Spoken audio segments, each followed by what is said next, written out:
All right, here we go.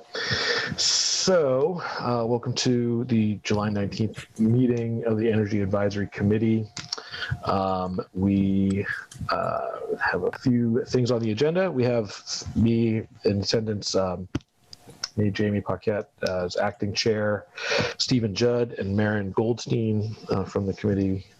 We have Cassie Traeger, the conservation agent, joining us, and Daria Mark from Good Energy, sort of our others and members of the public, coming to talk to us about various parts of the agenda.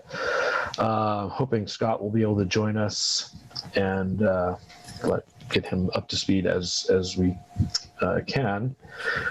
I guess, well, no one else from the public here. I don't know that going through the agenda, need to have any sort of public speak. Do we need to approve minutes from the previous meeting? Anything like that? Okay. Well, we can always defer that to a later meeting. Right. Okay, so we don't have any sent out anyway, I don't think, to approve.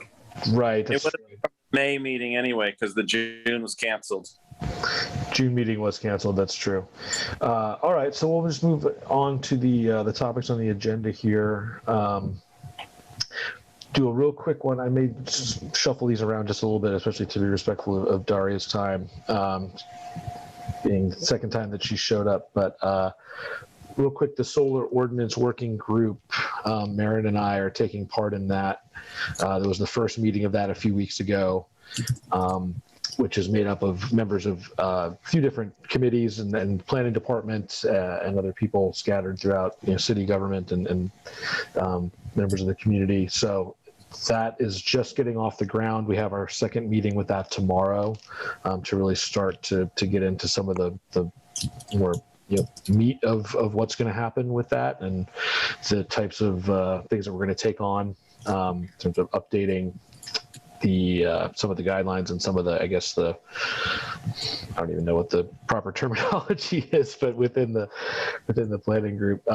But Maren, is there anything you want to talk about with that specifically, or Cassie, since I think you're part of that as well, right? No, I think it's in process. I think more likely at the next meeting we'll be able to give a little bit more of a report back on process. It was sort of more just to get to know each other, check in about the process was the first meeting. We're keeping it tight to 1 hour, but we're also meeting every 2 weeks to be able to sort of keep it going. So by our next meeting, we should be able to report back on some progress and looking at the zoning ordinance. Thank you. Which is hopefully be edited and updated to deal with both large capacity as well as small residential, and hopefully also, from my perspective, splitting out a third, which is more the residential ground mount, still smaller capacity size, so there's clearer rules around that. So hopefully we'll get there and maybe even have pieces about new construction and things like that. So there's some good topics for us to be getting into. It seems like a good group with some good background and knowledge. But yeah, let's keep it on the agenda for next time, and we'll give more of a thorough update at that time. Cassie, I don't know if there's anything else you'd like to add, though. No, I don't have anything to add. I think that was a really good summary of pretty much everything. There wasn't any huge things that were, figured out in the last meeting for sure. I think Curtis sent out like an editable document so people can start taking a look at in there if they have anything to add in at this point, but I don't know if that is the stage that most people are at or not. But otherwise, yeah. Right. I haven't really had too much chance to look at it myself. I know that one thing we'll want to do with this committee is sort of have some things to discuss and get the committee's opinion on and any input that we want to have generally, but or thoughts that come from this group beyond just what Maren and I have to say. One of the other things that was a big consideration for some people on the group was the conservation of forested land and other spaces versus solar, and sort of making sure that we not just even thread the needle, but be mindful of those considerations and take that into account as we're updating the ordinances. So that'll certainly be a point of some discussion, how to balance our goal of pushing solar and doing more solar in the city, but also not inhibiting or open space and conservation, land forested space, those sorts of things. So if to the extent that anybody else on the committee has thoughts on those, we can happily bring those to the discussion. We can take those into consideration. All right, so we'll move on to the next piece. Well, Scott's not here to talk about the Honeywell piece. We'll come back to that in a second. I do want to do the municipal aggregation part right now. And Daria, if you're able to hear me and able to join us, we can talk a little bit about that. I had put this on the agenda previously. We've had some very baseline discussion about this, I think, as a group, as a committee. In the meantime, Daria had reached out to me, having seen some of that discussion, or at least mention of it. And she and I had a discussion or a meeting, a month or so ago, maybe a little bit more than that at this point. Good Energy is a consultant that has worked with other municipalities around Massachusetts around this issue and helped them navigate the process, help them implement it. So she gave me a pretty good overview of how they work and what they might be able to offer us throughout the taking this on, if we so choose. And again, last time when Jamie Webb and I were on with her, gave the other Jamie, some of that overview too. But I wanted to invite her here to talk to the larger committee and tell us a little bit about the process and how consultants fit into that and how that might all work. So, Daria, welcome. Thank you for making time again to join us. And I'll let you take it from here. Thank you. Much appreciated your time and inviting me here to share aggregation. I love talking about aggregation because I just think it's such a powerful tool to bring forward the goals of the city. So I want to go through some basics about what aggregation is and isn't. I have a presentation if I can share slides. I think it just really helps.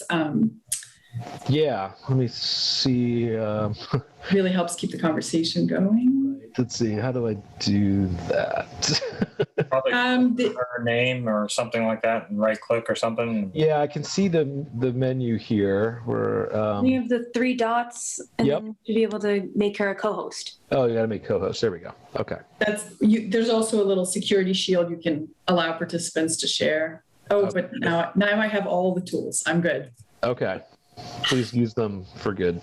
Very carefully. I will use them only for good, as always. All right, just give me a second. Share screen. You see my slides? Yep. Perfect.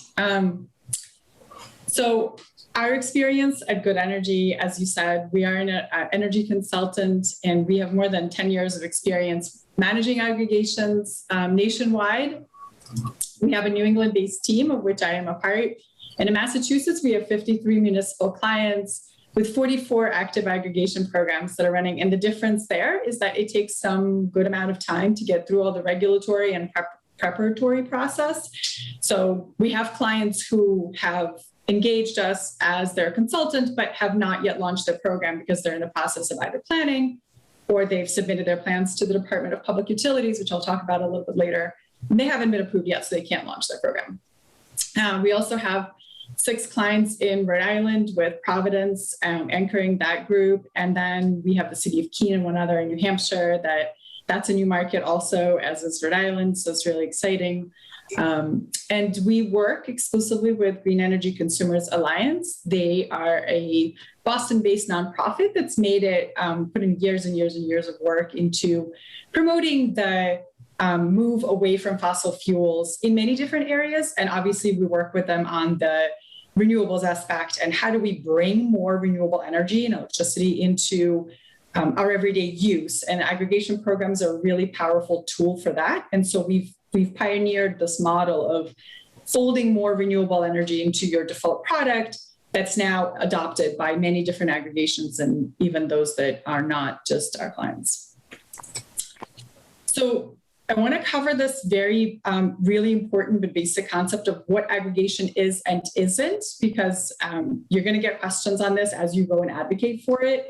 And it's really important to understand kind of where the scope ends and starts. So there's 2 parts to electricity service. There's supply and delivery. Delivery always stays with the utility. And so delivery includes everything that it takes to get your electricity to you.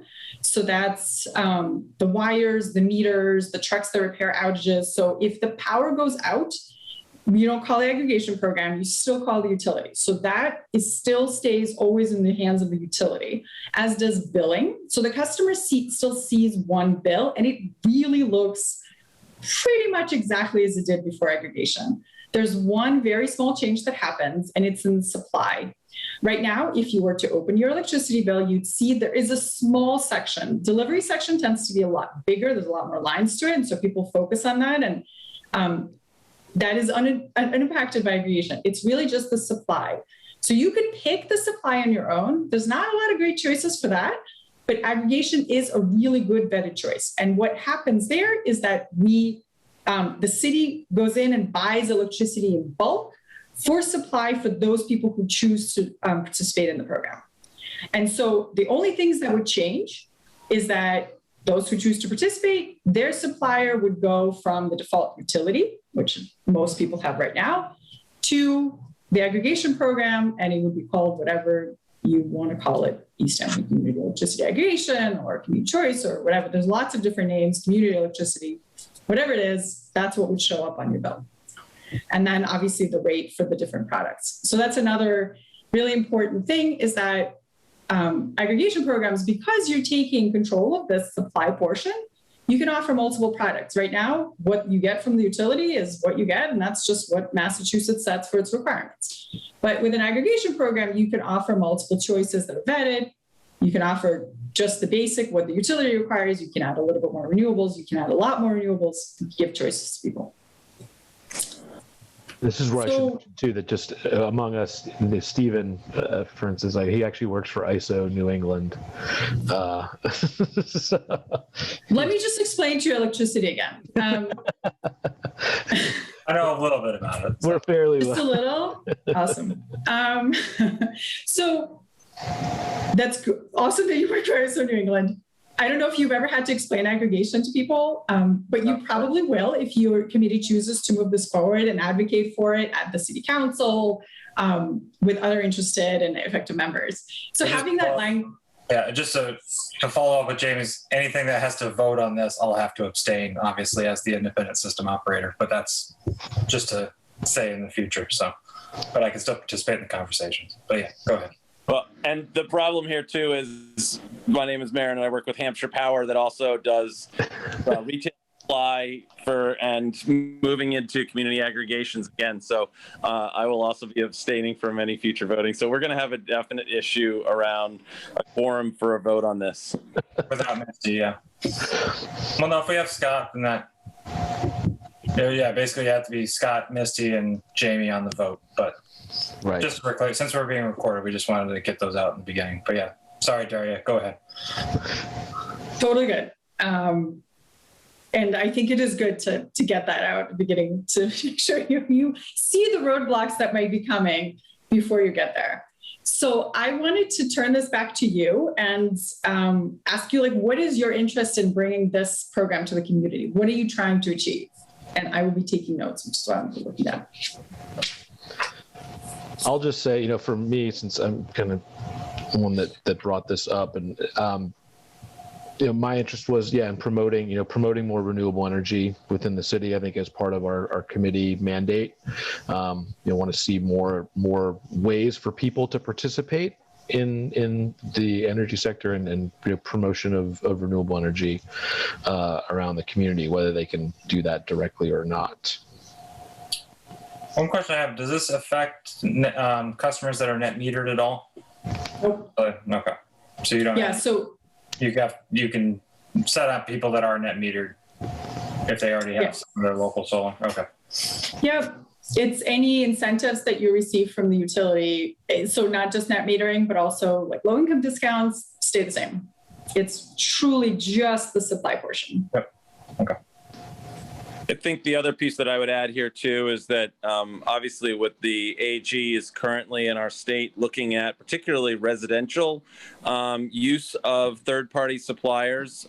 and there's a lot of unfortunate bad players that are selling high rates, and to not be too strong of words, but not being very forthright with residential customers. And so this would allow us as a city to be able to do a campaign to educate our residents around electricity costs. People could still choose to opt into a different third-party provider, as far as I understand, but that would at least then hopefully get them a little bit more education and knowledgeable, so that they don't get sort of sold a bag of goods by some of these third-party providers. So there's some ways to do this right and make it really good for our residents. And like Jamie said, add more renewables into the mix. But there's also a lot of not so good players out there scamming residential customers in particular.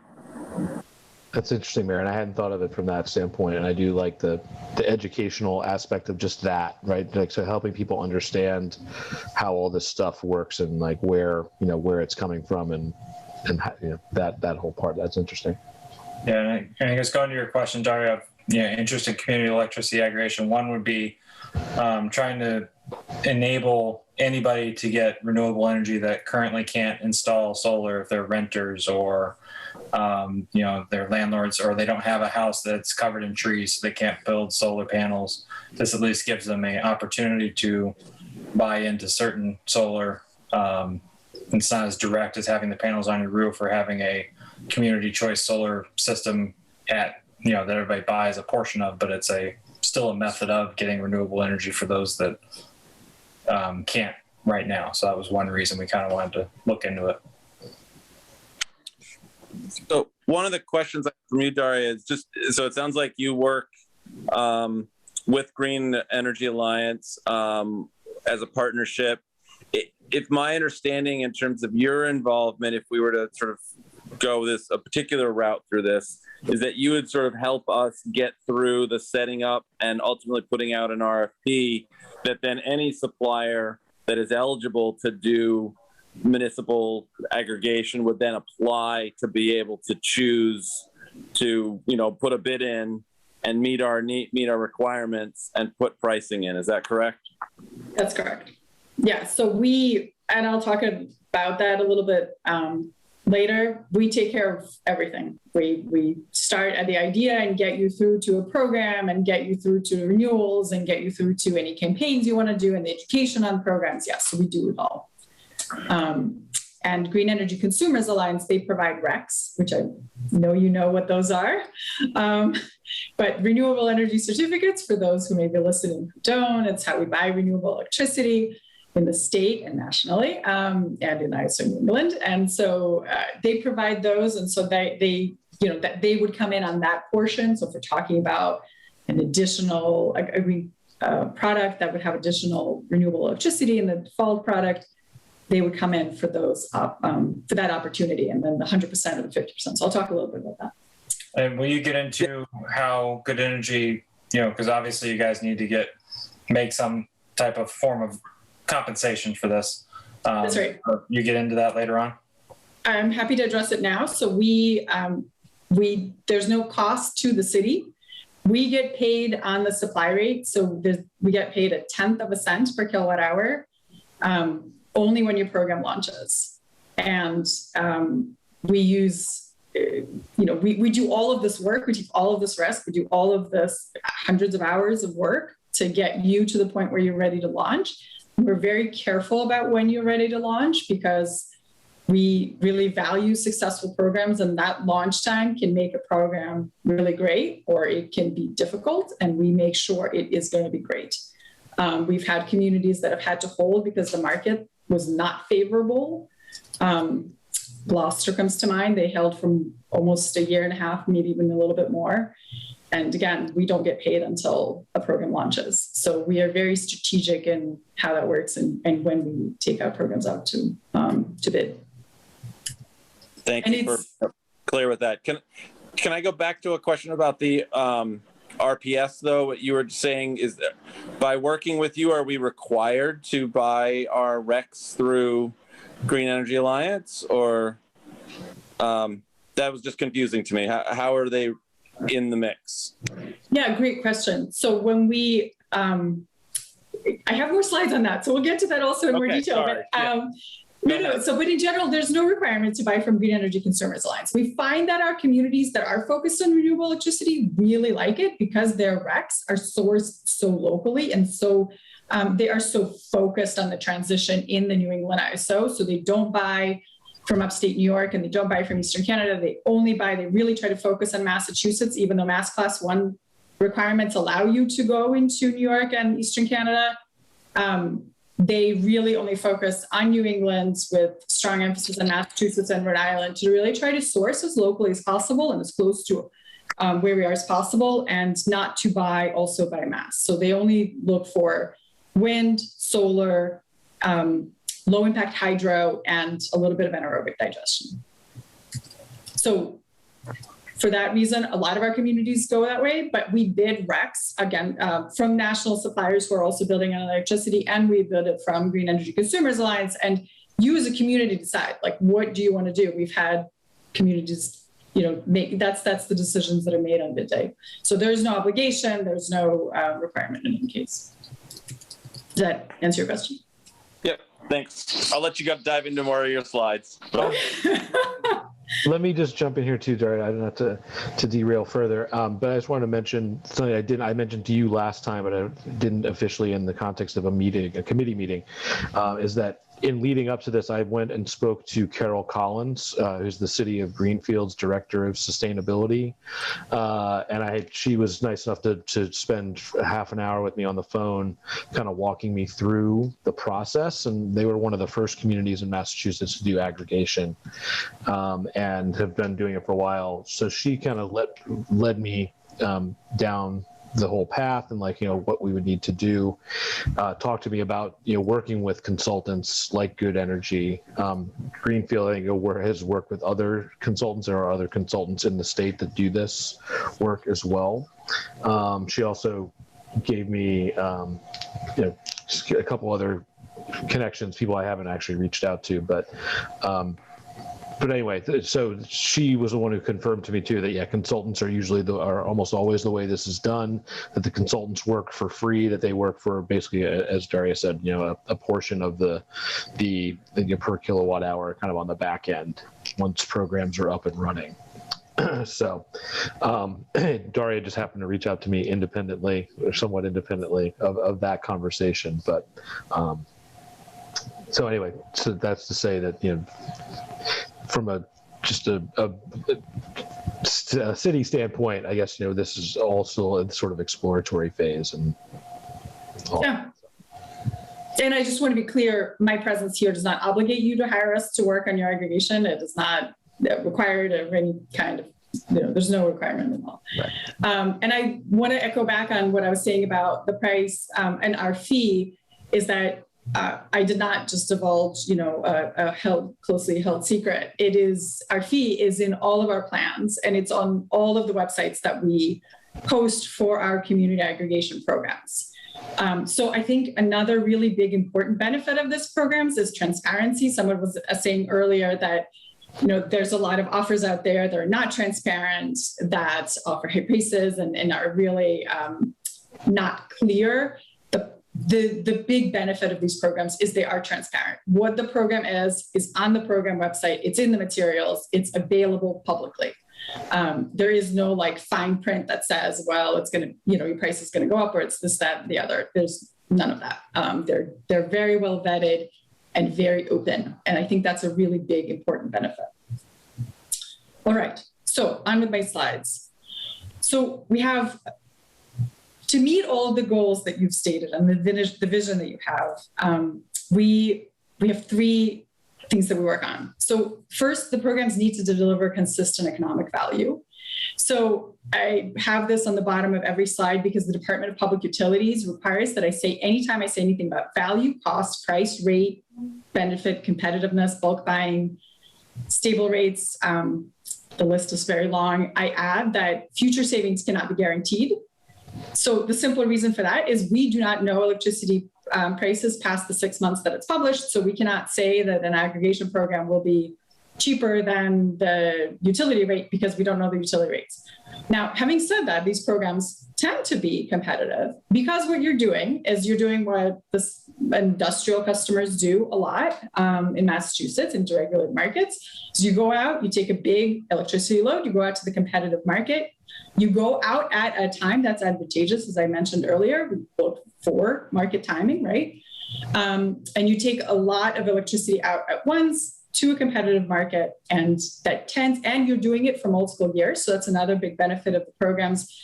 Unlike electricity rates, which change every 6 months for residential customers, these prices stay steady for multiple years. We just signed, we just started the town of Milton. Their program goes into 2024, November 2024, and they're starting in September of this year. So it's multi-year, it's long, it's stable, and it's transparent.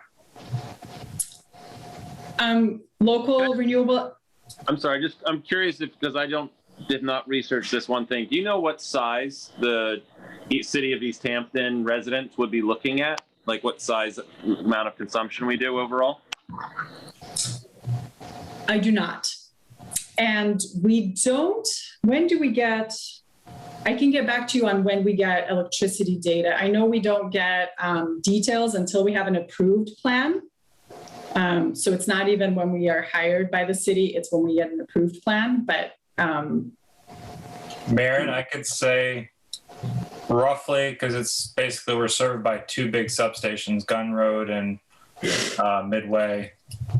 We're probably in the 10 to 20 megawatt peak for Easthampton, because those stations also serve Southampton and Northampton and et cetera. But I would say probably roughly 10 to 20 megawatt range for peak load.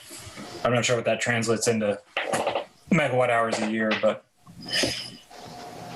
Okay, thanks. Awesome to have some people who know a lot about the substations and such. That's great. So supporting local renewables, you're taking control of your supply. That means you can add more renewable electricity than is required by the state.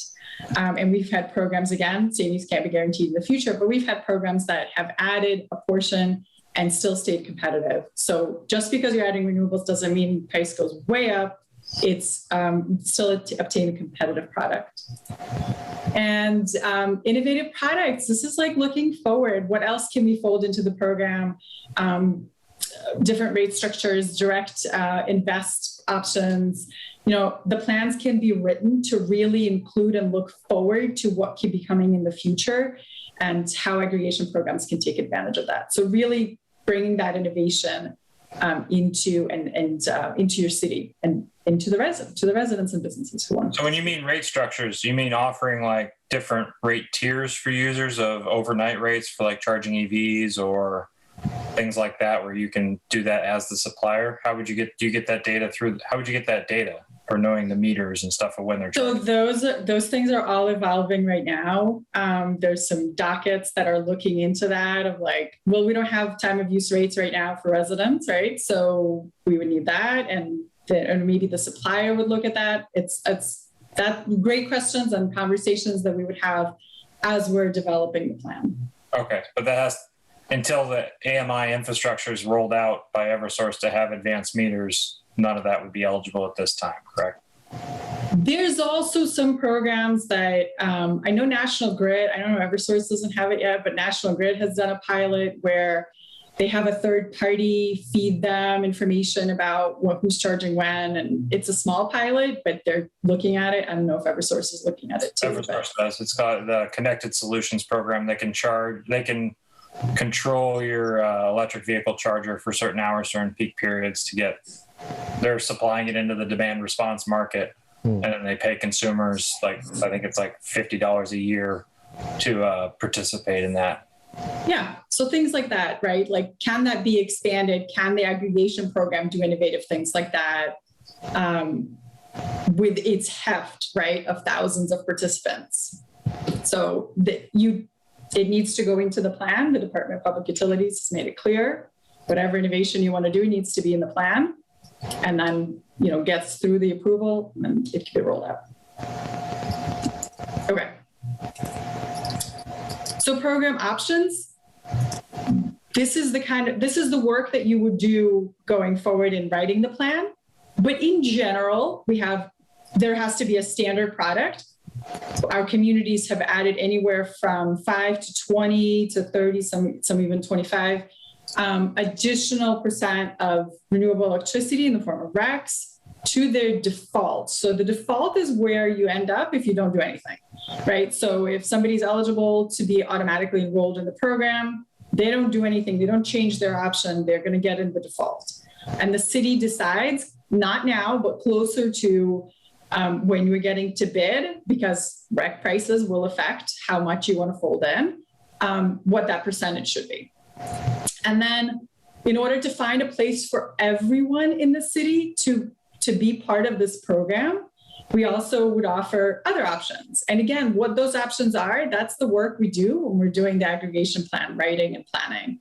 But typical ones are zero. That's not 0% renewables. That's just zero on top of what the state requires. We call this the basic option, and it's really important to have. There's going to be plenty of people who cannot afford an extra cent, half a cent, tenth of a cent above the minimum that they need to pay for electricity. And that's a great option for them. There's also some people who are like, look, I just don't believe in renewable electricity, or I don't want any renewable electricity. I don't want anything additional. I just want what the state requires. So that option is good for them. And that way they stay in the program. And then there's people who are looking for more renewables, more support for renewables. 50 and 100% are good options for those. We usually see more people sign up for the 100% because they're very climate focused. That's where they want to go. But the 50% option has also been really positive in that it's a good place for somebody to say, well, I'm not quite sure for the 100% yet, but 50 sounds good. Let's go for it. And so thinking through those options and writing them into the plan is that aggregation plan development process. So I've talked about Green Energy Consumers Alliance and sourcing renewables from locally. You can see by the map. This is another great thing that our communities really who pick Green Energy Consumers Alliance as their REC source for those additional RECs. They really like this because it's local, it's focused, and it's transparent. So you can really see where that additional renewable electricity is coming from. And Green Energy Consumers Alliance, a great organization. They even do tours, obviously not in COVID times, but now things are starting to open up again, which is wonderful. And they're looking to do more tours. So you go tour some of these turbines and the solar fields they've done and the digester plants they've done also. So a really nice, good bonus. So the implementation process, we talked a little bit about this. I like to think of this as both really simple and very difficult. And it's really simple because the steps are really well defined. You need to get the aggregation program approved by the city council with a resolution. Hire Good Energy is an energy consultant. After that, we take and do all the heavy lifting, helping you reach out to the community to see what the plan should be, doing public review of the plan, getting the DOER letter, doing the required review process, submitting to the Department of Public Utilities, which unfortunately right now is a very long wait, getting that approval with the DPU and going back and forth with any questions they have. And then once you're approved, exciting times, running the competitive bid process for the electricity and for the RECs, launching the program. That's where we do a ton of education and outreach. So you were talking earlier about the great benefit of these programs is that you go out to people and talk to them about their electricity and what's in it. And I can't tell you how many times we've had people say, I love my utility. I want to stay with Eversource. I don't want to change. And then we look at their bill and they have some supplier that's charging them multiple cents over what the utility would have charged. And they didn't even know they'd ever switched. So being able to do that and having those conversations with the community is really important. That's actually my role. I do the marketing and communications and outreach with our communities during launch, during renewals, during opt-up campaigns. And this is such an important time. And we're always looking for innovative ways. Different communities are different. Sometimes it's more digital, sometimes it's more print. I just sent 4,000 bookmarks to the Milton Public Library because that's how they communicate. The library gives out hundreds of books every week, and they were putting a bookmark into each package they give out about the program. And that was what worked for them, along with lots and lots of other things. So it's that kind of communication, being really open and really showing what this program is all about. And then once the program is launched, we have enrollment, people are enrolled. Then it's monitoring participation, making sure the program is healthy, making sure that doing that customer service, that if anybody wants to join or if they want to leave, they have the information they need, keeping the website updated. And then a lot of our green communities, those with additional recs, want to do opt-up campaigns to try to get more people into that 100% option. And we support that with materials, with strategy, with graphics, whatever the community needs. Many of our communities have taken that option and have gone with it and have succeeded in getting more and more people. Arlington is just about, for example, they're very big into their aggregation program, and they just, if they're not quite yet, they will be in a few weeks at the 1,000 mark of 1,000 people that have signed up for their 100 and their 50 options, which is really, really exciting. Do you have any data on like the percentage of opt-ins for these aggregation programs in towns? Like what's the highest percentage opt-in of residents of eligible meters, for example, or and the lowest?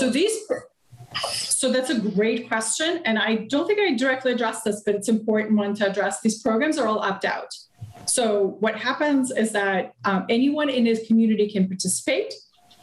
Those who haven't chosen a supplier previously, so we were talking about third-party suppliers, right? So those who have not done that and are still staying with the utility with basic service using Eversource for their service, for their supply, they are eligible for automatic enrollment. And so what happens is we do a ton of outreach before that automatic enrollment process. And the way that takes place is we send a postcard to those customers. We say, program is coming, community meeting on such a date and time. And then about a week later, they get the mandatory letter. It's required by the Department of Public Utilities that we send this letter that basically says the program is starting. Here are your options. There's lots of also detailed information that doesn't always necessarily apply to residential customers, but it's still included for industrial and larger customers and commercial customers. And so there's that letter and then public presentations and such.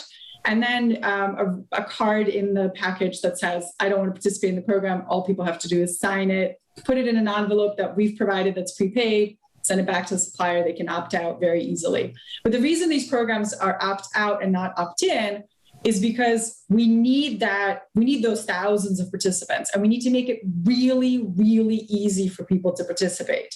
And you do that by having, we want people to open the letter, read the program and be like, okay, cool. Or attend the presentation and be like, okay, cool. And then move on with life, right? So that it's very, very simple to see the value of the program and participate.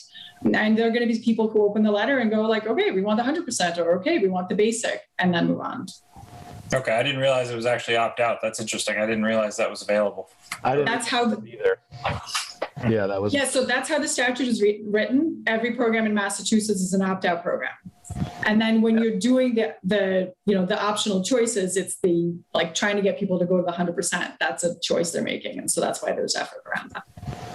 Yeah. The other piece, add to that too, and I believe this is what you're saying, is that if the person already has a different third-party provider, though, that is somebody that we need to opt into the municipal program. They would not automatically be in it and have to opt out, correct? So if someone has a supplier already, they don't get the letter. The Department of Public Utilities has ruled that they are not what's called an eligible customer. They can join the program anytime they'd like. But that, we can't switch them because their supplier they might be in the middle of a term and their supplier might charge them $200 to leave. So they have to do it on their own, checking to make sure that they know what the terms are, that their supply that they signed up for, and making sure, obviously like nobody wants to all of a sudden get stuck with a $300 bill. So, we are not allowed to contact them. We're not allowed to enroll them. We're not allowed to do anything with those who are on different supply. So they can't even get like a postcard in the mail saying that this is even happening in the city? Unfortunately not. But it doesn't mean they can't, hopefully They're listening to their neighbors. Hopefully they're watching what the city is doing. Hopefully they are participating in conversations, right? It doesn't mean they can't listen to or watch Facebook posts or, have their neighbors say, hey, I got this letter and check it out, or they can't attend the program. It's just, we cannot directly mail them anything. Okay. And at what stage in the process, again, this is probably based on my other question, you already said sort of after we get approved through DPU, but when do we start getting some of the data that might tell us that 5% of Easthampton residents are already opted into a different third-party provider or something like that? So that's a great question. We can estimate that number. We don't get it. What we do get is, once Easthampton has an approved plan, we can go to the utility and say, we've got an approved plan. We need the data, the customer data. And they give us data that does not include those who are on a different supply. So we never see like, oh, okay, these 2,000 people have chosen someone else. So they don't So tell you that out of 15,000 customers total in Easthampton, here's 13,000. Right. Even though they don't tell you who it is, they don't give you a total number of customers in the town? Okay. We just get like, here's the data that, here are the people you could enroll. But that does, when we know the number of residents, households, we can then, figure out what percentage that is that aren't included in the data. So we can get close. We can Tax properties. Yeah. Any other questions on this? Awesome. So where you are right now is on this winding path from having the idea of community electricity aggregation. I've presented to the Energy Committee. We help our communities that we work with get through whatever help you need to the city council process, talking to anybody, presenting to anybody, whatever needs to be done. But the community, but the committee needs to think about like, who are people here in our city council, in our decision makers who are going to want to hear about this and bring it forward, right? You need a city council resolution to approve aggregation. And in fact, that resolution goes into the plan you will submit. So getting there is step one. Right. I think we have some ideas about, city councilors who would be amenable to that, to leading that potentially. We are also in an election year for our city council.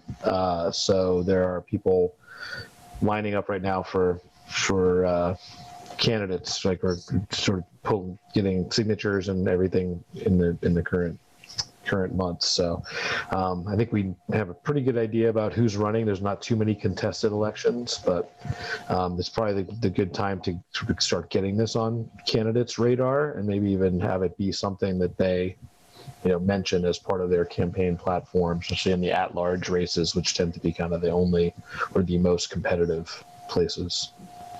Well, and we already know I know three counselors who, this idea originally actually started from some conversations with a couple of counselors. So there's at least three that are already very supportive of this and that are not in competitive races. Right. And then I think what we should also think about, and I can look into this too for my own election campaign, but also that there will probably be a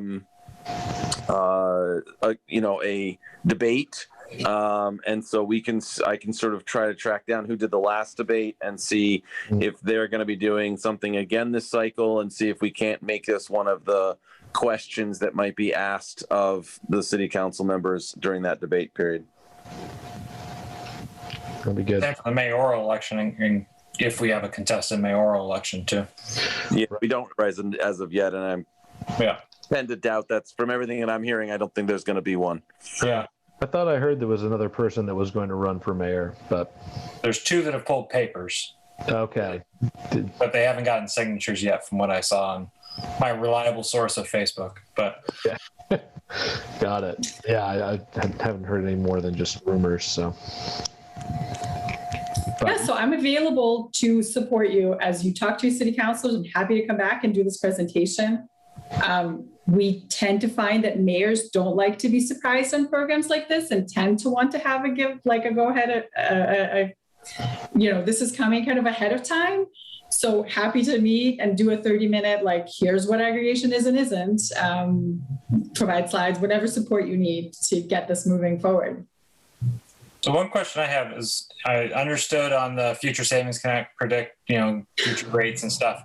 Do you have historical data on, the aggregation? Is it how much more expensive or how much cheaper is it compared to the basic service rate over the past several years? Is there any data on that can be presented? Yeah, so we have some of our data, but we also have National Grid filed data in the Rhode Island, and I'm trying to remember the exact name of the docket, but the Rhode Island PUC has just taken up aggregation and approved the first 4 plans, which are ours. But National Grid filed, interestingly enough, National Grid in Rhode Island filed their Massachusetts data for aggregation, showing that it's about 8% more advantageous. Don't quote me on the number. I'll try to send you the docket again so you can read it for yourself. But we also have some data too.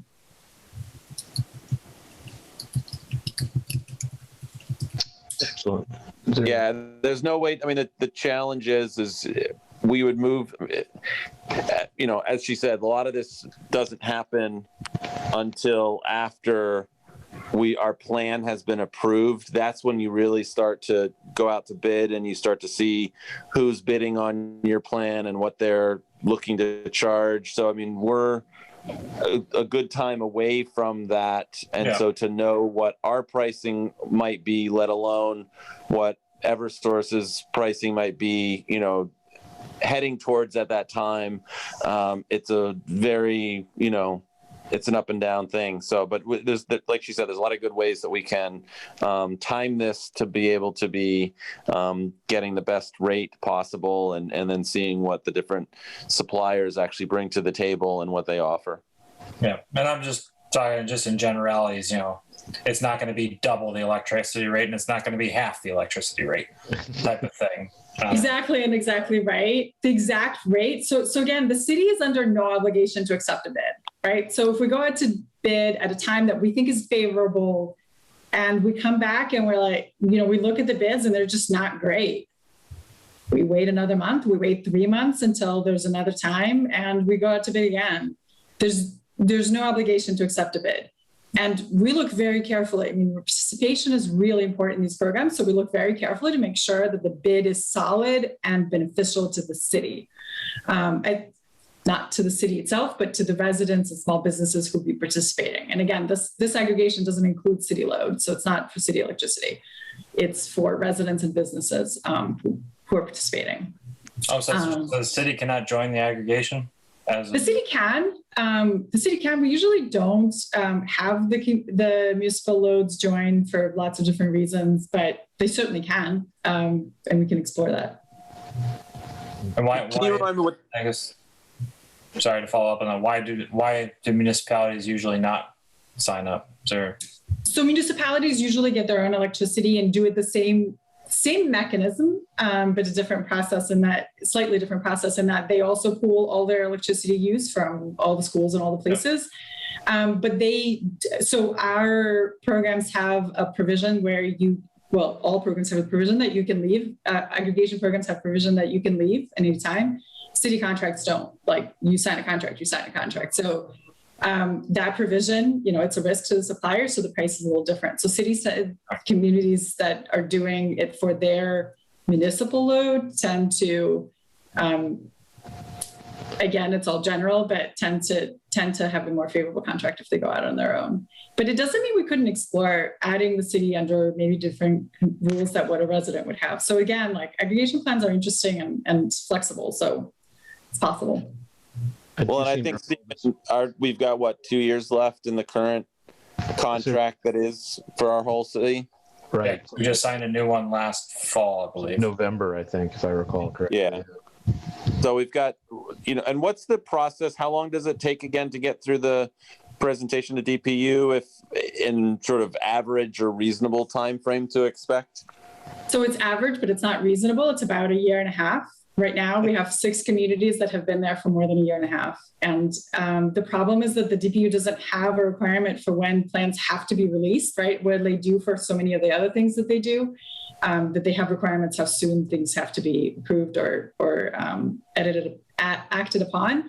Whereas aggregation plans don't have that provision. And so, depending on the DPU workload, they, aggregations are moved. So we have some communities. So you're really realistically, we want to say a year would be lovely, but I don't know.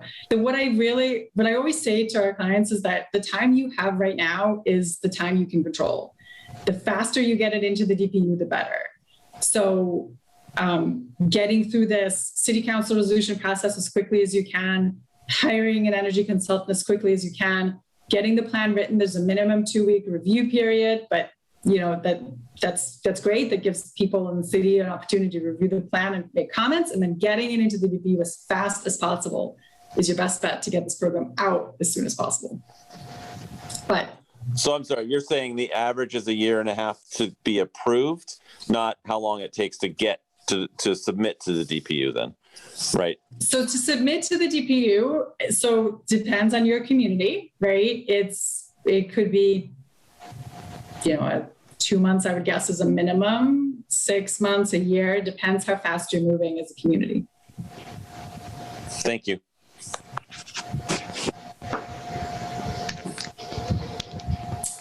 I don't have any other slides, unless there's other things you want to ask me or you're interested in. Happy to address. Any other questions? Good. I think Stephen or Mary, if you have anything else. Otherwise, I think our next bit will, be sort of starting to have some conversations with more of the city council members, and I guess, or else the committee and the mayor's office, and just start to make sure that everybody, generally is on board with moving this forward. And again, whether we can get a city council resolution before or after the election, I guess we'll just have to sort of see what we're saying. But as a committee, I just have to discuss how to start getting that word out, having those conversations. Yeah, I would say realistically, the likelihood of them putting this through, even though there's probably not a lot of changeover coming, especially because the chair is going to be changing over. Mm-hmm. I think it's much more likely that we could be plugging this conversation and encouraging to move in this direction, but the likelihood to get a vote on this before the changeover in January is probably not high. Right. I think that's probably a more realistic thing, that we could, get it on the docket to be the first month or two after the new elected body takes order. But I don't think we're going to get it faster than that. Okay. Yeah, I think that's a good goal. I think that's kind of given the, the pace at which we move as well. I think, be realistic about that. I mean, certainly we have the connections and can have the conversations, but I think that's probably, if we're looking at early 2022 for a council resolution, I think is a good goal for us right now. Okay. Sounds great. I will follow up with you for next steps, and please let me know if you have more questions after the meeting. Sometimes people think of stuff they wish they'd asked. Yeah, definitely, and we'll pass along to other members of the committee that aren't here as well.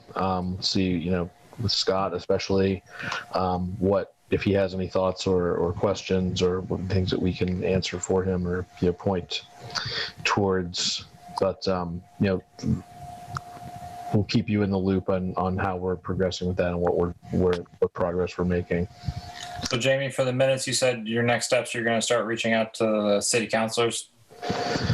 Yeah, let's have, maybe Maren, you said we have a few people who've expressed interest or who brought this up in the council. So those are probably the first people we should talk to and say, hey, we want to move on this as a committee.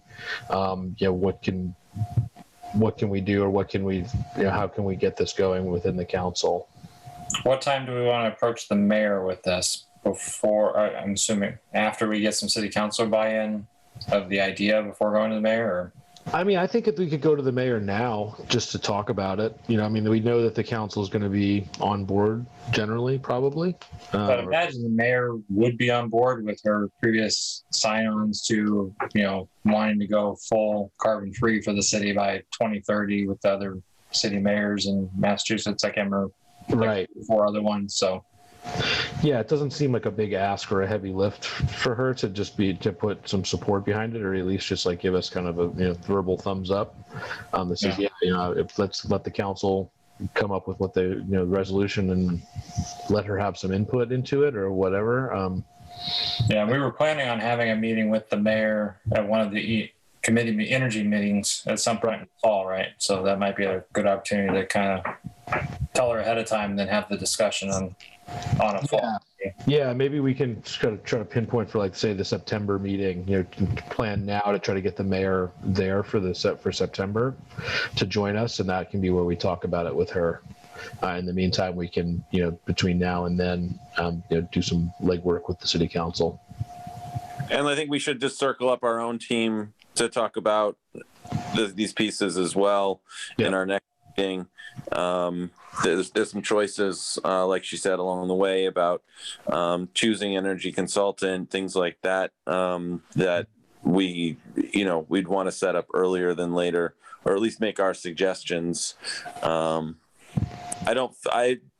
At least from my perspective, I don't have any conflict with that piece of it. I don't know if Stephen, if you would have a feeling that your conflict would involve that piece of it or not, or, because then we really have to wait for Misty to be back as well if the both of us are out of the vote. So that's another quirk to our process. I think my only conflict would arise when selecting the third energy supplier, since they would be market participants in the ISO market. So anything separate than that, dealing with the city of deciding to go community aggregation, I don't believe that would be. I mean, I can always reach out to our,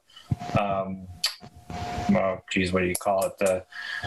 Our VP of HR, that's also for our code of conduct compliance committee, and see what there's there. But I don't think there should be any conflict until you get to that vote on a third party supplier type of thing on an RFP. Exactly. Well, so I think we're fine to be able to move forward faster, get Scott and Misty to our next meeting, but I think we should circle back next meeting and have it as a decision process to make final actions. And then, like you said, try to have a meeting with the mayor in September. And in the meantime, we can start having conversations with some of the key city council members who will be ongoing. I can also reach out to Peg just to see if she'd even consider it before the end of this year, but likelihood is not, is my opinion, but I can get in touch with Peg and just sort of see. So yeah, and I would say there's a question, I guess, of whether to what extent we need to vote on anything in order to have the city council put something together. I mean, we're an advisory body, not necessarily something that would have to be a box that would have to be checked before the city council could go forward with something. So no, I think our extent would be, as part of the city council discussion, we would submit a letter on behalf of the committee saying we recommend or not recommend going community aggregation. Here are the reasons why, and then we sign it as a committee. I think that's probably the extent of what our support would be, besides technical. Right, and as you guys said, that doesn't necessarily represent a conflict of interest for you all to just say, "Hey, we're okay with exploring this plan." Yeah. So that makes it a little easier. Again, this came to us because Thomas and Owen kind of kicked the can to us to dig into a little bit more anyway. So I think they will look for us to put forward a recommendation on this. And so I think that is something that we can do in our next meeting. Yeah. Okay. Similar to what we did with the PACE ordinance that we did last year. So. Yep, exactly. Okay. Well, in the interest of some expediency here, since we're at 7 o'clock, Daria, I want to thank you for coming and taking the time to put that together and walk us through. Yeah. Thanks, Daria. Apologies for not being on the call last month. That was totally my fault. I didn't to make no worries at all. Happens all the time. Yeah. Thanks so much for your time. Yeah. Really appreciate the committee time. We will appreciate your time as well, and I will. One question: will you be able to send those slides to us? Sure. Okay. Sure. Because then I can attach them to the minutes, and I don't have to write up the whole presentation and just say, "See, it's attached slides." No problem. Happy to. Great. Thank you. Thanks, Daria. Thanks so much. Bye-bye. Okay. Well, Cassie, thank you for your patience through all that. I didn't even necessarily sign up to, to the presentation portion. She's used to Marathon Conservation Commission meetings. So I'm sure this is not new, but your patience and time is appreciated as well. We're skipping around in the agenda here. Certainly, I'd like to go to you to talk about the green community opportunities that you're here to talk to us about. So. Okay, great. Yeah, no, that was, I don't mind at all. I thought that was really interesting, actually. So I kind of was glad to see it. Yeah. But yeah, my name's Cassie Traggart. I'm the conservation agent. And I think I've at least virtually or in person met all of you at least once, which is cool. But yeah, just a little background. I've been with the city for, it'll be 2 years in September now, but I've only been full-time since May. Before that, it was 19 hours or less before. So now that my role is kind of has more capability, and we're trying to look how can I expand my role and do more for the city beyond just, being there for the Conservation Commission. One of the things that me and Jeff Bagg had talked about was taking on more responsibilities for green communities. I completed the most recent report, the Excel-based report through MEI and everything like that. So that was really awesome. But now we were trying to think of how can I kind of help with this more and take on, kind of be like this liaison with the city for the energy advisory committee to kind of pursue more grants and things like that. And I don't know, whatever additional things can happen, kind of just starting with green communities, but maybe even more other things into the future.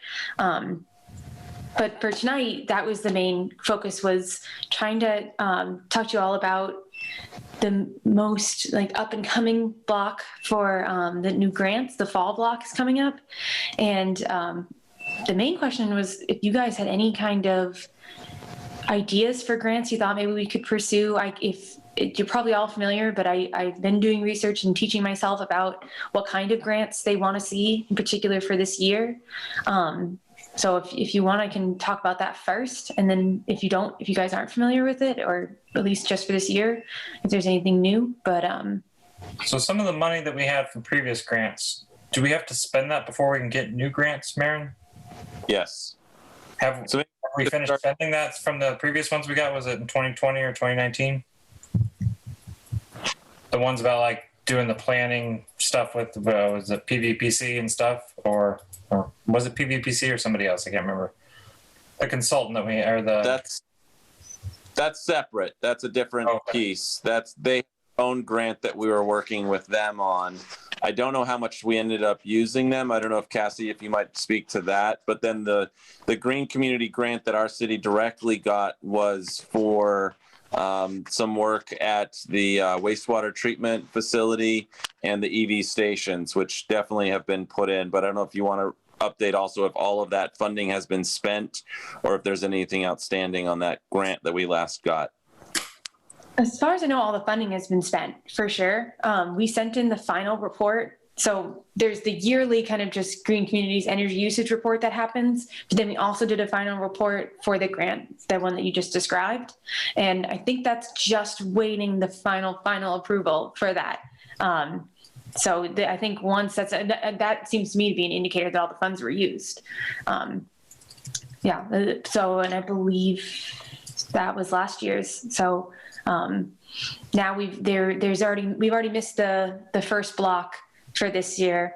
Now we've got the second block that's coming up in October, I think is the latest. October 8th, I think is the latest time we can submit an application for something.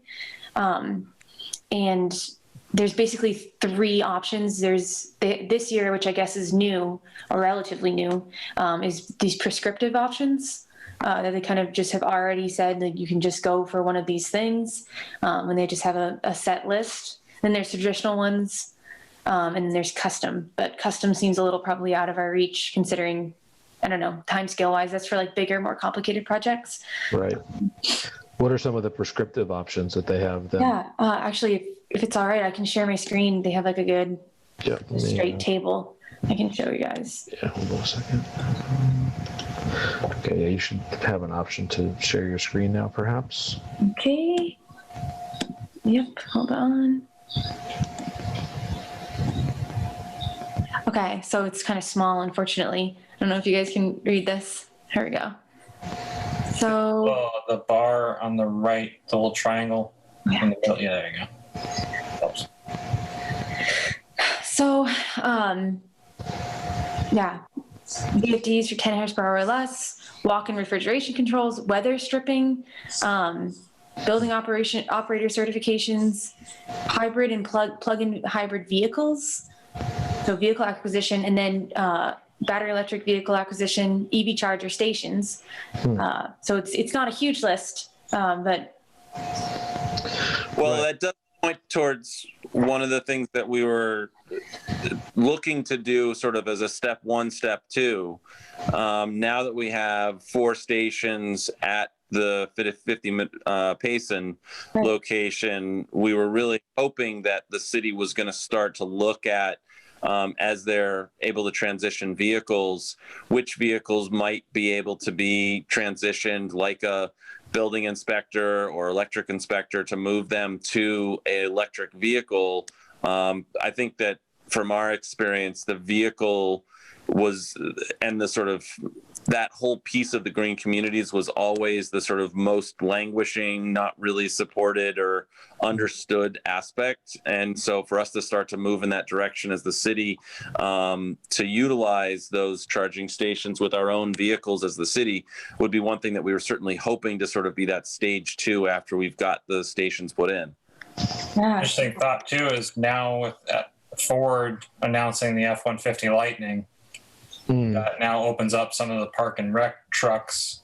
Right. They do have a work a work version of that truck too. That's not going to be the not residential version, but the consumer version versus a fleet version. So that's an interesting thought too. Is that it opens up the pool of vehicles is now getting bigger, because obviously we're not going to buy cyber trucks, but. No, I think that's, both of those things are really good points. I thought that, I was thinking the same thing too. I was like, boy, the charging stations are right there. So maybe, I know that partially they're there for use by the public, but we have the ones at the Love Field intersection as well. So it seems like it would be probably reasonable to be like, these charger stations can be used for these new vehicles that we could potentially get. But it sounds like more interest in fully electric as opposed to hybrid. Because I know one of the traditional options, not prescriptive, was also like retrofitting existing cars with a hybrid capability. I don't know how interesting that is to you guys. I'm not sure many cars are even going. I mean, plug-in hybrids are kind of going away, honestly. I think. Hey, now I love my plug-in hybrid. I did too.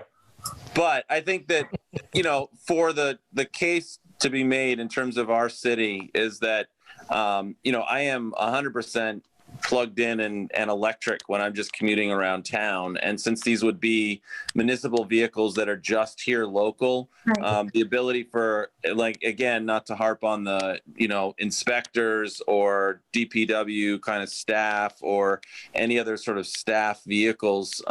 Yes, there are the possibility to be more utility ones as well, but definitely those sort of general staff vehicles that are used to get around town, the ability to commute on all electric would be super easy. And those charging stations are not heavily used during business hours. So our ability to charge those and then, move them away for public use on the evenings or weekends would be very easy. And, have us be able to move towards a full electric vehicle, I think from my perspective is our strongest choices to move forward in that direction. Yeah, that's a really good point. I mean, and two, I have access to the charge point like dashboard, and you can even potentially even make it more tailored the amount that we use those charging stations. I'll be able to see like what car is being charged when, like, hey, it's full, get it out of there, so that during the workday. Maybe that's like too intense of a level of watching, but yeah, I think it's a really good point that we could figure out a way that the use of those stations is not getting in the way necessarily of the public's use of them. Yeah, because basically the way it would work, each car would have a charge point account, or we do a city-wide account or something like that, and you can get text notifications when it's done charging. Yeah. Whoever's the primary driver can get a message or an email or something like that when it's done charging, and usually then they can walk out, unplug it, and move it. So yeah, that's just too much of an issue. Yeah, I think just looking at these options, I don't see much need for like VFDs or walk-in refrigerator controls or weather stripping, stuff like weather that. stripping maybe for some of our city buildings, but as far as the schools with the VFDs and the walk-in fridges, I mean, that's all brand new. Yeah. Right. Yeah, with the new Mountain View School coming on board, I don't think there's really anything that we need to do in that area. I mean, you can always do more weather stripping, but I think that really the focus on the EV would be my recommendation for us to move in that direction. Look at what vehicles we have, what vehicles we might be turning over in the next year or two, and see what we really do with that. There might be opportunities. It looks like it's going to be a maximum of like 2 vehicles anyway, based on what I can read here under the methodology. Mm-hmm. Would there be worth of maybe trying to do EV charging stations at Mountain View as a grant?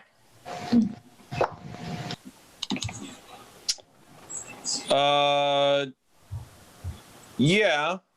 Because that could be a location, that could be a connection to Nonotuck Park. People will walk back to the park. You'll have the athletic fields there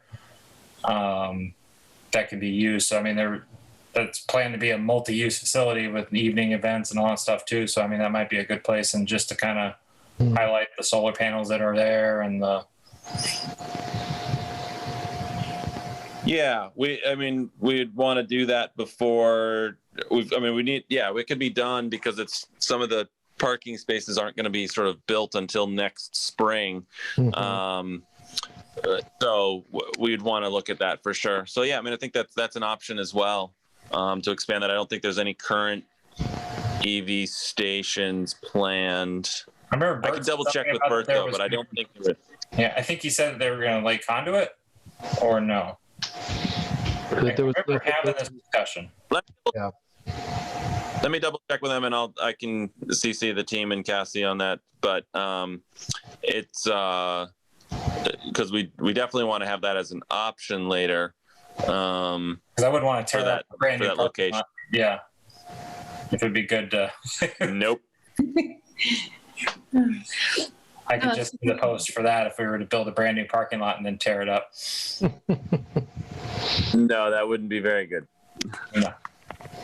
It does seem like, though, if they were going to put in new or additional charging stations, that would be probably a prime place to put them. Plus, it's on the south side of town, whereas the other two are kind of in the center and on the north. Right. River Valley Co-op's going to have some charging stations, I believe, in their new parking lot. So they've got 10. They have 10. Yep, wow. 10 stations. Yeah. So, I mean, this gives another location in the city that's close to Nonotuck Park that eventually, when they decide to do the green space and connect the trails bigger with the open space plan, that's an opportunity for somebody to park it there and walk into Nonotuck and, do hiking and stuff like that. And they have their car charging at the school. Yeah. Yeah, there's some options there for sure. One thing I'll add just about the charging stations, the ongoing costs with setting up the new ones. I've been really involved in that and figuring out like how to pay the bills from them and setting up the without getting too much in the weeds about this, how much, to charge people for using them and trying to match that with the cost of, the energy usage the bills that we're getting from Eversource. The big problem is that Eversource doesn't have a rate plan that is good for EV chargers that compensates for the demand charges. So it ends up being not so simple that you can just put a 1-to-1, you're charging the drivers this much to charge, and that compensates for the bill. And the bill always ends up being way higher than what would be reasonable to charge people using them stations. So I know that was, not something that some people knew was going to be the case with the most recent charging stations. that there is this kind of ongoing cost. And maybe in the future, Eversource, they, I talked to them for a very long time on the phone about this, and they're like, yeah, we would like to have a better rate plan in the future. And like the other communities also, want this, but I don't know when that will become the case. So I don't know if that would be a harder sell for a new charging station or not, but the prime location of that is such a good one. And I think it could be compelling enough that it's worth it. I don't know if other places in the city might have something to say or have questions about a new EV charging station. Maren, I'm assuming it's probably not an option of getting it behind the meter for Mountain View so the demand charges don't get masked on its own account. Whereas if it's combined with the school,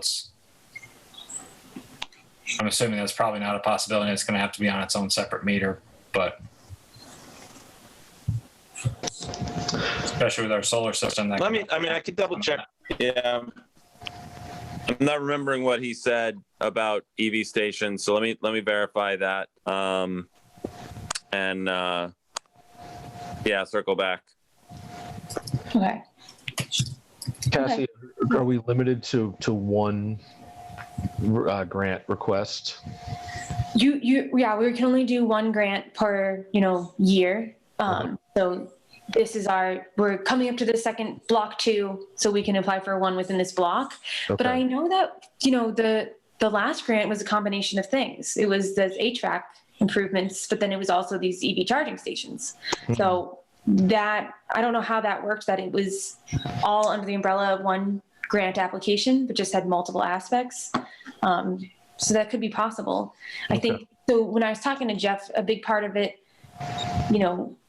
is I'm going to take the information and the feedback that you guys are giving me tonight and then try to talk with him and Jamie and look at, what capacity does the city have to take on particular projects, and then making sure that matches up with the outlined goals for the green community things. But it's a big question of capacity. So I don't know how much he was thinking would be reasonable to try to take on. But I think anything you can think for this, I think it's worth talking about it and throwing it on the list and seeing what we can get to be done. Another possible for EV charging stations could be over off of East Street with the new Mount Tom trailhead and or at the Manhattan Rail Trail parking lot type of entrance. That's another thought of another location within the city doesn't have charging infrastructure at this point. That's the type of people that would be out there, the hiking and biking crowd. Right. Also might be a higher percentage of EV owners. The nice thing about doing EV purchases for the city fleet, though, is that there really is then no capacity. It's just a commitment to meeting whatever, funds we need to have in the city for the capital plan to equivalent to, what they're going to match with or however they're going to pay. And then it's done. No work really involved after figuring out the money side of it. So focusing there might really get us to that, showing that the city's investing in the fleet that goes along with the chargers that we already have. That might be, especially for a city that's got a lot of other things it's working on right now, might be a good thing for that capacity question. Yeah. To start proving that we're using the capacity on the existing chargers before we build more. Yeah, the school is the only one of just as an opportunity because it'd be cheaper to put it in now, obviously, because there is no parking lot to put it in at this point. Besides a little bit of it's already done. Let me check with Bert on that one, because they may have already plans, or it may be something like they're already putting conduit in, and so just it would be very cheap to actually add something at this point. But let me double check. Yeah, I seem to recall something along those lines that we've discussed before, but that would be good to know. Yeah. Charging stations, maybe that's everything that's easier for the city or for, there's other ways to go about that perhaps too, versus vehicles, which, where the city is more or less on the hook for that themselves. There's potentially other ways to get some of that infrastructure in place. Public-private partnerships or whatever, I don't know. But just a thought. I think, maybe the vehicles may be the way to go. But Cassie, what's the deadline for this? Well, my plan, the deadline is October, technically, October 8th. Let me just double check here. Yeah, October 8th is when they're explicitly due, but we were hoping to, come back.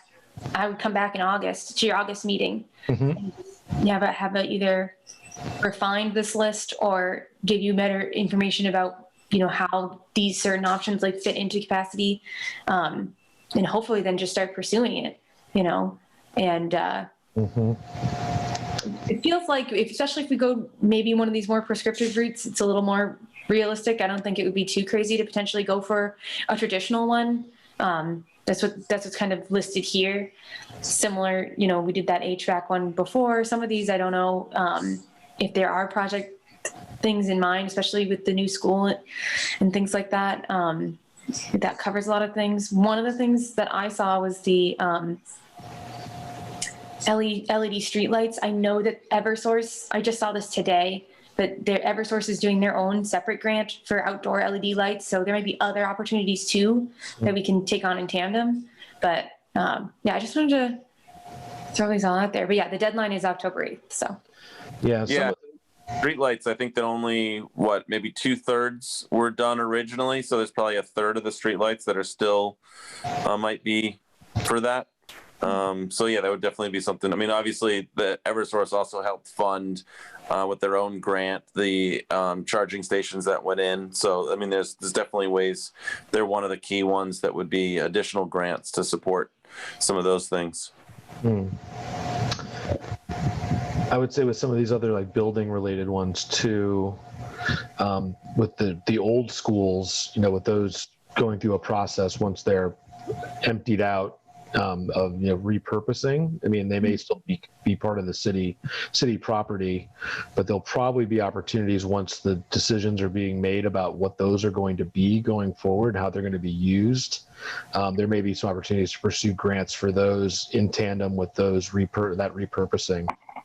Again, if they're going to stay on the city's property list, or as opposed to being turned over to private groups. I think the intention is to keep them within the city, but I could be. Mara, no, you're shaking your head. Okay, I'm off on that. Hopefully not. I mean, there is a chance that one of them may. I mean, there's been discussions, particularly of Pepin with its facilities may, but I think definitely Center and Maple, I think there's no question that we're going to be trying to move them off. But even Pepin may be not. I think that I'm not sure if there's been any kind of. Well, there's definitely been no decision, but I don't know where everyone's sort of lying with that at this point. Okay. But Cassie, in terms of decision-making process, you're not looking for us to make a decision or, even a formal recommendation. I think this is more just a dialogue to inform you and hear what you and Jeff and Jamie are thinking about and where you're headed, right?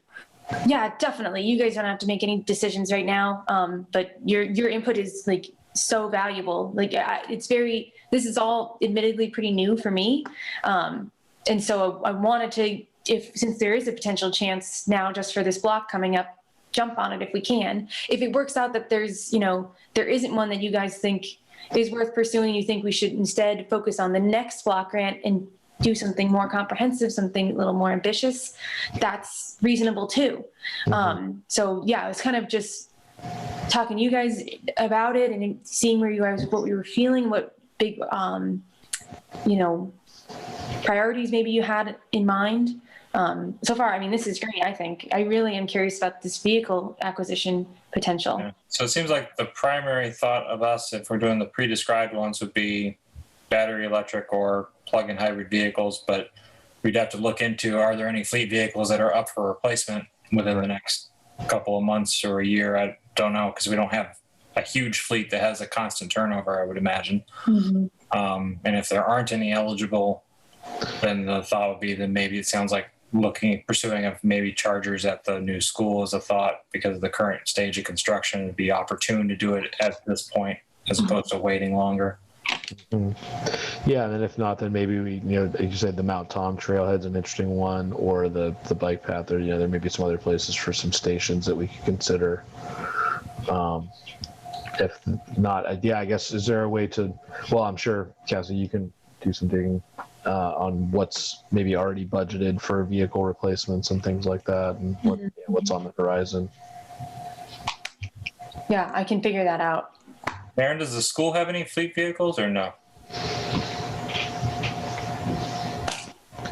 No, I mean, I guess we do probably have a maintenance vehicle that was handed over to us. So that might be one of those sort of small, sort of similar to Park and Rec. There's some configuration of some of those different things that's happening around the new school stuff, some different plans about how to do some of the different maintenance stuff and share that between departments. So there's different conversations. But I guess, or even if there's like new vehicles that aren't just like necessarily replacements, right? If there's stuff that with the schools or whatever that was going to be.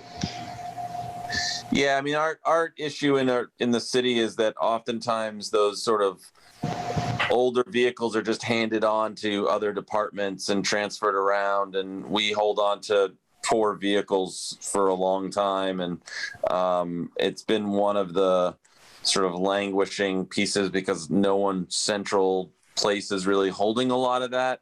But so maybe, when I was doing this research, a lot of the data was sort of coming through the mayor's office in terms of what insurance, who we even had insurance on. And that was really always the definitive whether or not the vehicle was still on the docket or not. But I think that's, that might be the best place to sort of go. I mean, obviously the mayor's office also holds the capital funds for the most part, manages that process. So, that would probably be the best place to look at and then review what vehicles we have and where would be the best places to make those recommendations to switching vehicles. Okay. So Cassie, it sounds like that's something that you can try to get some information on and come back with in August to talk a little bit more about. And then from there, we can kind of discuss whether that's like our best viable option for putting a proposal together. Okay. Or I shouldn't say us, that you would be the one doing it, but. No, that sounds like a good plan to me. And I'm just trying to look through here quickly. I mean, a lot of these, it sounds like potentially are either not a good fit for this block coming up, or just we're in an interesting situation where we're getting this brand new school building and we already did some updates to other city facilities. So maybe this is the best route to take it. Well, just seeing that real quick, I know it said something about like storage to reduce like peak demand and stuff like that there. Since Stephen mentioned, with Ford doing with their new truck, part of it is that, right, it's supposed to have the storage is enough to power a home for like 3 days or something like that. Yeah, mind you, it's capped at 9.6 kilowatts. So it may have 175 kilowatt hour battery, but it's only going to be able to shave off 10 kilowatts of output. Okay, so this is just completely out of the. Yep. No, I think but I mean, for a homeowner, I think it's a game changer when it comes to energy storage because you don't have to buy, individual energy storage to put on in your garages if you're coming with a vehicle and just have to do the hookups to make your own microgrid. But that's a whole nother discussion for a different day. From a municipal standpoint, if we were to buy 2 of those and get the EV grant for them, could we also then sort of piggyback on some sort of like peak demand shaving grant money as well? Or that's such a farce at this point. I wouldn't. Okay. Yeah. And you'd have to wait for the trucks to actually come out because they're still not scheduled to be produced until next spring.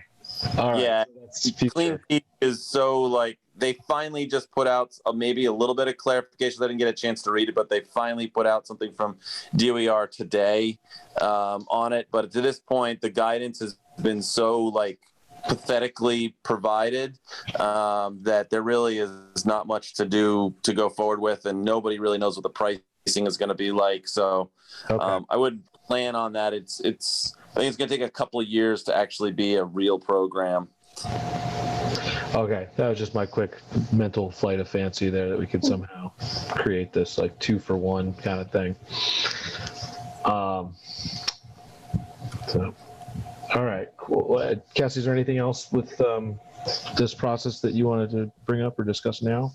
No, this was the main thing that I was looking for, and this has been really helpful for me. So thank you for letting me come and take the time ask you about this and for this input. And then, yeah, if it's all right, I'd love to be on the next agenda for the next meeting. And then I'll have much more information to give you all about these potential projects. But yeah, if you guys think of anything in the interim, feel free to email me. If someone thinks of a good project idea in the middle of the night, you can email it to me. Nice. For the next meeting, we tend to do these on Mondays. It seems like we're moving to push them a little bit later, like start at 6. They won't all be an hour and a half or 2 hours long, but do you have for August, are there specific Mondays that are better for you? Like if we were looking at like the 16th, so that may be rough for me. Let me just double check really quick. We do the only conflict for me are the Conservation Commission meetings, which are the 2nd and 4th Monday of each month. So the 16th would be perfect, actually, if you guys are going to do that. Okay. What about, real quick, Stephen and Maren, do you all know about if August 16th Checking my calendar this actually week. works? Yeah, that's fine for me. Cool. Yep, and that's the beginning. Probably that works for me as well. It looks like. All right. So we'll skip ahead to that item on the agenda. We'll plan for August 16th and 6 p.m. again. We want to do, Yes, Stephen? that's preferable for me, yes. Later will be better for me that day too. I think I'll be coming back from New York, but I should be able to make that work. So it's great. Cassie, pencil in the 16th at 6 p.m. and we'll keep you clued in as we get the agenda together and confirm everything. Okay, awesome. Great. Well, thank you everyone so much for your time and your input, and I'll keep that posted. Okay, awesome. Thanks again. Thank you. Thanks for Right. bearing with us. Everyone. Okay, so for the rest of the time here, I don't think we have too much to cover. The one thing that we haven't covered is that was on Scott's piece, was just like the Honeywell bit. And I don't know if you all saw, I actually, Stephen, I guess you saw it, right? Because Bob Parent had pointed out to you what was happening with that, like the whole proposal that they put together that was then included in the city council agenda. And I guess, working with the mayor's office on that. I didn't look at it. I just forwarded on his email. I didn't look into it any further than. Yeah, there was a whole, I looked at Jamie Webb and I looked at it a little bit the last time when she and I were on. Because Honeywell, she hadn't heard of it either. It was totally brand new for her. But they put together a whole comprehensive proposal for the city, and all these different things that they want to do, based on, I guess, their review of city property and potential. So it seemed like kind of, at least at the very least, a prelude to an action plan. That I guess they were, I don't know who needs to sign off on it, the mayor or the council or both. But it's the type of thing that didn't really make it onto our radar, didn't make it in front of us before it was done. Other than, way back when, I think the mayor mentioned Honeywell and that they had reached out to her. But based on what you forwarded from Bob, I don't have it in front of me. I'd have to go back and search it out. But maybe something to have more fully formed for the August meeting is to take a look at what they actually put together. I'll see if I can dig it out and send it around to everybody. Okay. I've done that in advance, but we'll focus. Yeah, it'll be interesting to look at too, because the original impetus of this whole thing was definitely in relationship to COVID, and getting our buildings better filtration and things like that. So to see what they're now, and then it got added in all of the sort of energy efficiency stuff, and then so I don't know. We'll see where they're actually at and what they're actually recommending, but. I'll try to find it after we finish here and send it around now before I forget about it. Whatever I can find, because again, it was kind of not buried, but it was in the city council agenda from whatever Bob was referencing in that message that Stephen sent around. So, but it certainly seems relevant to us. I mean, not that we have to be involved necessarily, but it'd be nice for us to be aware and to if we have some input to provide that to the mayor.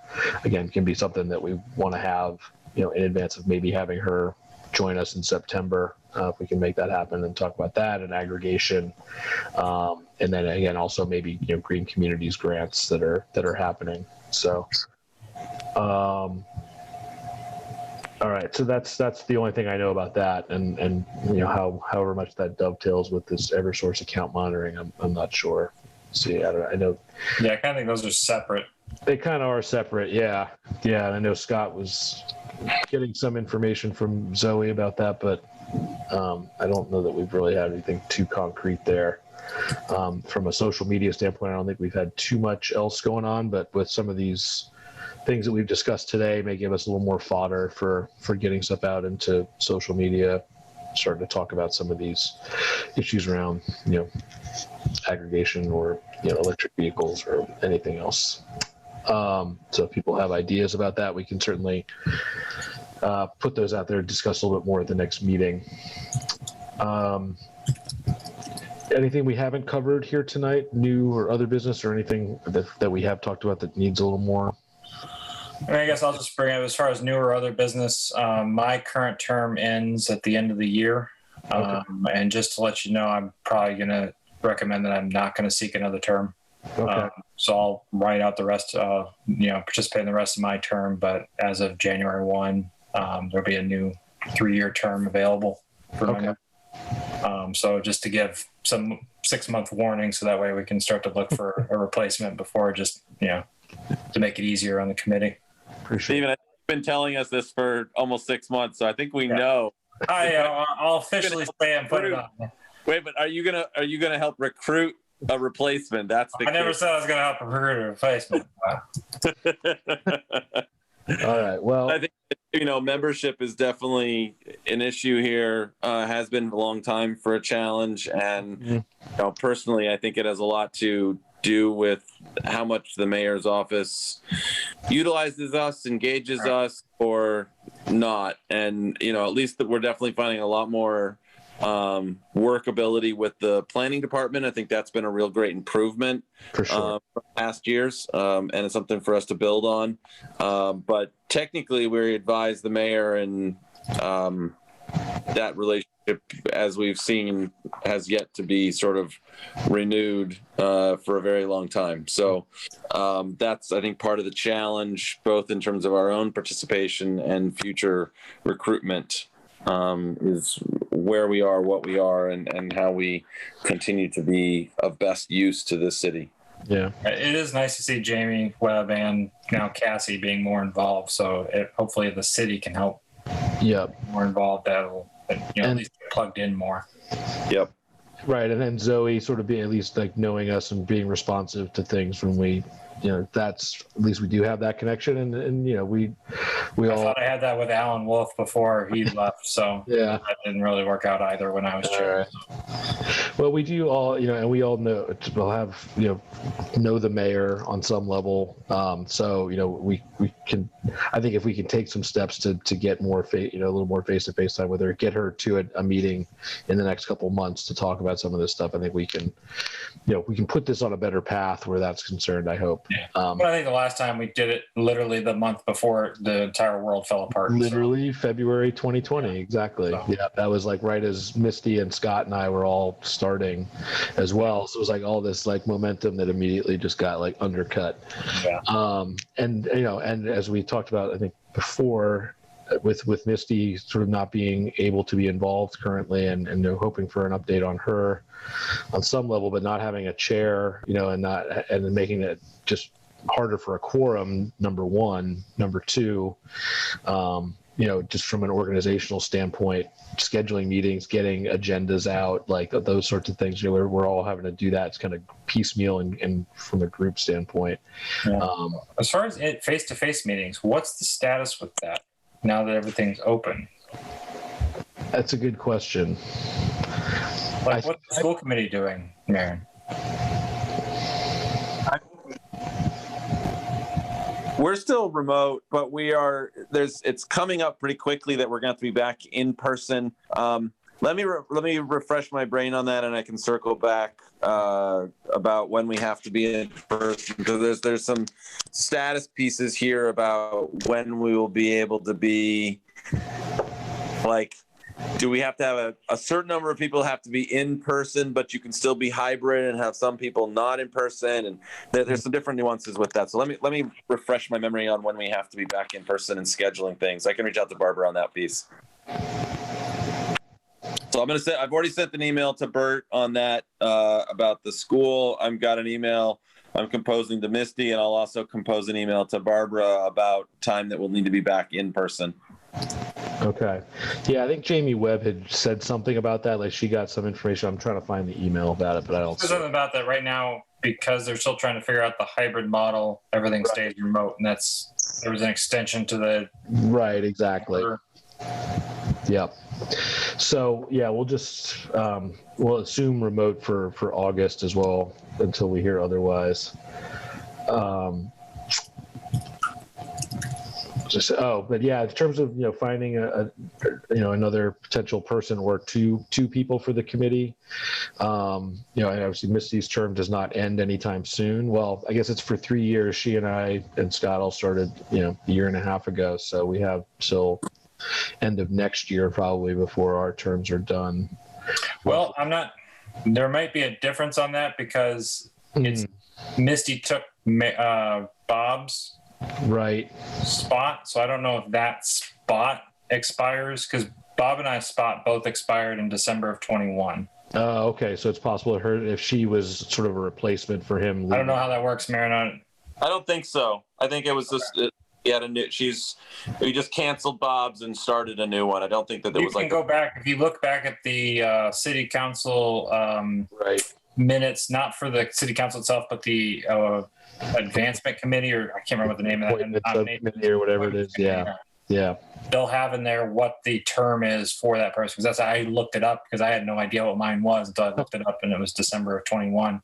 Okay. Because even though we started back in 2017 or 2018, somehow my term is more than 3 years, even though they're supposed to be 3 years. But yeah, I have no idea when my term is up either. So it doesn't really. I mean, in terms of this committee, I don't think the terms matter quite so much. If you need to leave, you can request to leave. Yeah. Marin, I think yours is actually because I remember getting an email from the city. I don't know if it was a year or 2 years ago, recommending for yours to be renewed. I thought it was. It was. So you're delayed. So you're going to be December of 22 or December of 23 for your spot, technically. Okay. All right. So he, Scott, and I, and possibly you were maybe all on the same schedule. Yeah, because before Bob and I joined, Marin, you were already technically still as an appointed committee member because you were doing the community stuff. It's like 13. Yeah, as a group of one person and never actually. Yeah. Bob and I both had to be reappointed after leaving back in 2013 or 14. I can't remember anymore. It's been a long time. Yeah. Well, I'll think about anybody that I know that might be interested. Sure, we can put out some word. I'm sure that's a Facebook post at some point. It's like, hey, anybody's interested in committee, we'll have at least one opening coming up. Next year, start getting your application together now, kind of thing. See if we get any interest from that.